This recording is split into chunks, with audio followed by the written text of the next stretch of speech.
Waste అండి, repair చేద్దాం, repair చేయించుకోండి. పొదుపరితనం కావాలి ప్రభుత్వంలో.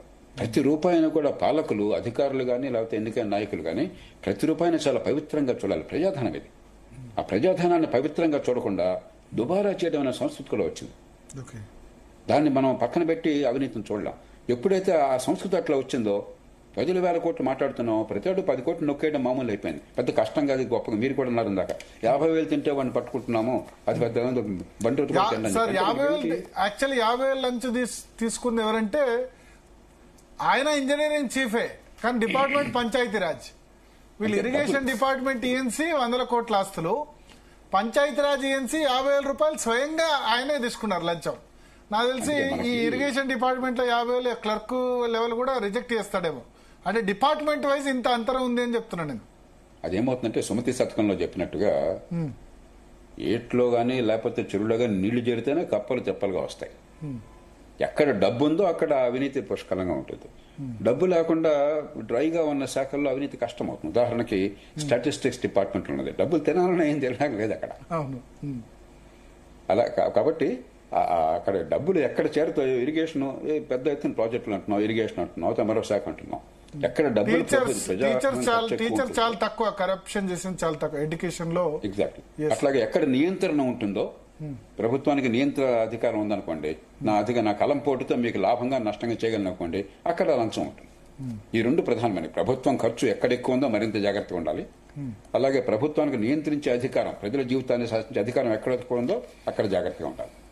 సార్, ఇప్పుడు ప్రభుత్వానికి, ఇప్పుడు మీరు ఐఏఎస్ అధికారిగా పనిచేశారు, ముఖ్యమంత్రి దగ్గర కూడా ఉన్నారు కాబట్టి, ఇప్పుడు మేజర్ మనం పోర్ట్ఫోలియో తీసుకుందాం. ఇరిగేషన్ ఒకటి, ట్రాన్స్పోర్ట్ ఒకటి, కమర్షియల్ ట్యాక్సెస్ ఒకటి, ఎక్సైజ్ ఒకటి, హోమ్ అంటే పోలీస్ ఒకటి, రెవెన్యూ ఒకటి,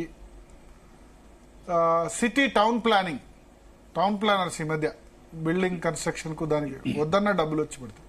ఇవి కదా మేజర్, ఇవే కదా డబ్బులు సంపాదించేందుకున్న పోర్ట్ఫోలియోస్. సో దీనిలో ఏ విధమైన మార్పులు చేయాలి, చేస్తే కనుక కరప్షన్ తగ్గే అవకాశం ఉంటుంది? అంటే ఇప్పుడు కొన్ని మౌలికమైన సూత్రాలు ఉన్నాయి. ఏ శాఖలో ఏంటనేది కొంచెం లోతుకెళ్ళాలి.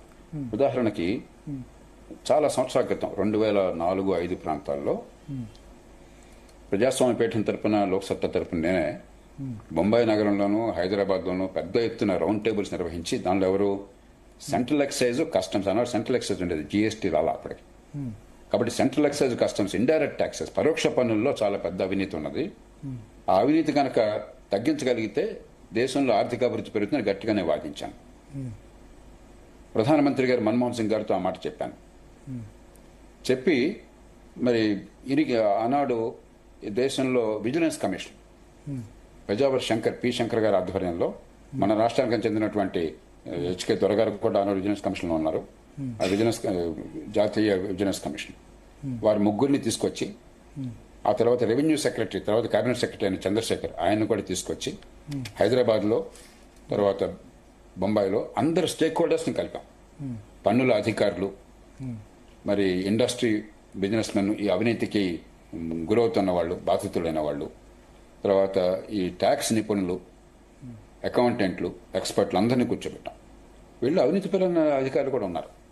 చిత్తశుద్ధితో వాళ్ళని, మీకు పూర్తిగా వివరాలన్నీ తెలుసు ఏం చేయాలో, ఏం చేస్తే అవినీతి తగ్గించవచ్చు, ఆర్థికాభివృద్ధి పెంచవచ్చు, మీరంతా కూర్చోండి చెప్పంటే మనసు పెట్టి, ఏదో దూరిక మొక్కుబడిగా కాకుండా రాత్రి 8 గంటల దాకా కూర్చుని 2 రోజుల పాటు కార్యక్రమం జరిగితే అద్భుతమైనటువంటి ప్రణాళిక ఇచ్చారు ఏం చేయాలి. డీటెయిల్డ్ గా, గ్రాన్యులర్ గా 1, 2, 3, 4 అని చెప్పాను. దాన్ని ప్రభుత్వానికి ఇస్తే అమలు జరిగింది. అప్పుడు చాలా విషయాల్లో, మీరు పన్నుల విషయాల్లో మీరు చూసినట్టయితే ఇంకా అవినీతి ఉంది, కానీ గతంలో ఉన్నంత అవినీతి లేదు. చాలా మేరకు అవినీతి తగ్గింది. పన్నుల్లో అవినీతి తగ్గడం చాలా సంక్లిష్టమైన అంశం, ఎందుకంటే పద్ధతులను అర్థం చేసుకోవాలి, దాన్ని పాటించాలి.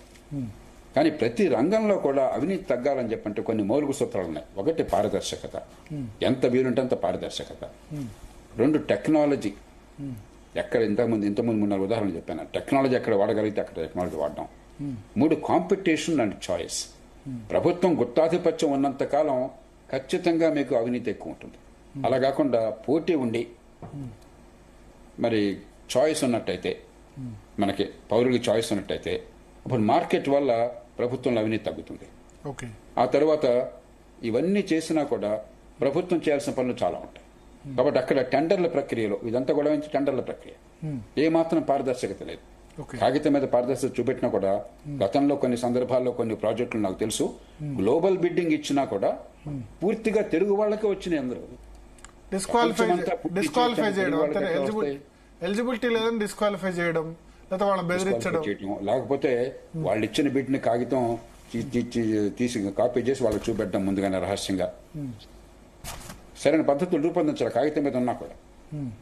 కాబట్టి ఈ కాంపిటేటివ్ బిడ్డింగ్ ప్రాసెస్ చాలా నిజాయితీ అయినటువంటిది, ప్రజాధనాన్ని రక్షించేటువంటిది కాంపిటేటివ్ బిడ్డింగ్ ప్రాసెస్.